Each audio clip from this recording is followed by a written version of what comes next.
40 வருஷமா திமுகவில் ஒன்று சேர்ந்தாங்க ஒருத்தான் இல்லைன்னு சொல்லுங்க. அவனே தான் இருப்பான். அப்படி இப்படி கட்சியில் வருவான், ஒருத்தன் வளருவான், வளர விட மாட்டாங்க. அவனே தான் கவர்மெண்ட் அரசு பொறுப்பு. ஒரு கவர்மெண்ட் அரசு பொறுப்பு இருக்கோ அதே மாதிரி தான் இருக்குது. அது மாதிரி திமுக அதிமுக மக்கள் வந்து விலகி வந்துட்டாங்க. இப்போ ஒரு கேப் வெற்றிடம் இருக்குது. இப்போ புதுமையாக வரவங்களுக்கு வாய்ப்பு இருக்குது. அப்போ விஜய்க்கு வந்து 19% ஓட்டு இருக்கு, அதுல எந்த மாற்றம் இல்லை. இதுக்கு மேல் வர்ற ஓட்டுகள் வந்து பார்த்தீங்கன்னா அவங்களுடைய செயல்பாடுகள், தேர்தல் அறிக்கையுடைய கவர்ச்சி. இப்போ திமுக அதிமுக தேர்தலுக்கு நம்பகத்தன்மை இல்லை. ஏன்னா அவங்க வெற்றிப்பதற்காக பொய்யான தேர்தல் அறிக்கை. இப்போ 500 தேர்தல் அறிக்கை பிரசாந்த் கிஷோர் வந்த பிறகுதான் இப்படி அதுக்கு முன்னாடி வந்து கலைஞர் வந்து என்னுடைய முதல் கையெழுத்து இதுதான் அப்படின்னு சொல்லி போட்டாரு. ஒரு நம்பகத்தன்மை இருந்துச்சு. அந்த நம்பகத்தன்மை தன்னை கண்டிப்பாக லைவ்லி வச்சிருந்தார் கலைஞர். இந்த அவர் மறைவுக்கு பிறகு ஸ்டாலின் அவர்கள் வந்த பிறகு பிரசாந்த் கிஷோர் போன்ற வேவுப்பலர் வந்து பொய்யான தேர்தல் வாக்குறுதியை கொடுத்துட்டு இன்னைக்கு வந்து மக்கள் மத்தியில் இன்னைக்கு மிகப்பெரிய கடன் வந்து தமிழக அரசு சுமை ஏற்பட்டது காரணமே அந்த தேர்தல் அறிக்கையினுடைய இதுதான். இவங்க கான்செப்டை உருவாக்கி இந்த கான்செப்ட் கமிஷன் 40% கமிஷன் இன்னைக்கு வந்து கிட்டத்தட்ட பார்த்தீங்கன்னா உதாரணத்துக்கு ஒரு 5 லட்சம் கோடியில் இன்னைக்கு 40% கமிஷன் எவ்வளோன்னு பார்த்துங்க.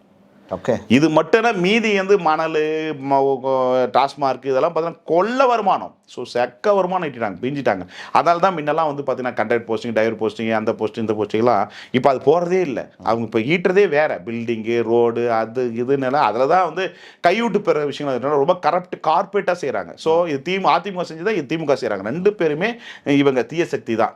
இவன் தீய சக்தி, அவன் தீய சொல்கிறது, அதிமுக வந்த கலெக்ஷன் கமிஷன் அவங்க சொல்கிறது, அவங்க தான் இவங்க சொல்கிறது எல்லாமே 2 பேருமே கலெக்ஷன் கமிஷன் வாங்குற ஆட்சிகள் தான். இது ஒரு காட்சிகள் தான். இதில் மாற்றம் வேணும், மக்கள் விரும்புகிறாங்க. இந்த 2000 தேர்தலில் கட்டாயம் வந்து சதவீத ஓட்டுகள் மாறும்.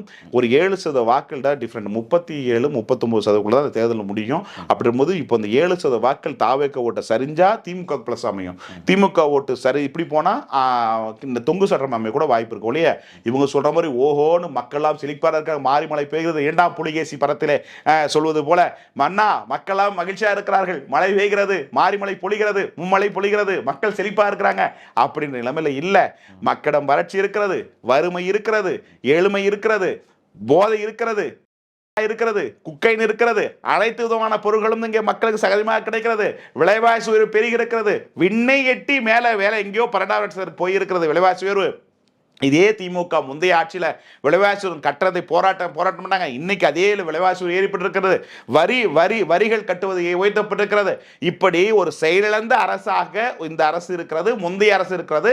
இதை புரிதல் மக்களிடம் இருக்கிறது, மக்களிடம் எழுச்சி இருக்கிறது, மக்களிடம் எதிர்ப்பு இருக்கிறது. இந்த வாக்கு நிச்சயமா மாறும். மாறும்போது இந்த பர்சன்டேஜ் ஓட்டு எப்படி வரும் சொல்லுங்க.